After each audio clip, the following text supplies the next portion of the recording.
এই যে গুটুমুটো করে রান্না করছি আমি এখন। এদিকে মুসুরির ডাল বসিয়েছি, এদিকে কুমড়ো ভাজা হচ্ছে, আর বানাবো পালং শাক।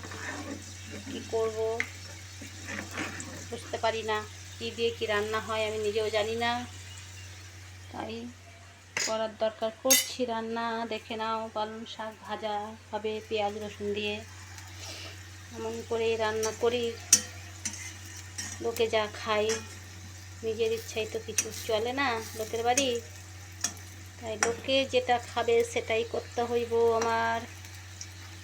দেখো কত কষ্ট করে রান্না করব, কত কষ্ট করে রান্না করব, তাও যদি লোকে না খায় কিছু করার নাই। যত প্রবলেম তেল দিয়ে, এদের যত প্রবলেম তেল দিয়ে, তেল শেষ হয়ে গেছে বললেই এরা একেবারে মাথা গরম। এদের তেল খেলে এদের হার্ট অ্যাটাক হয়ে যাবে।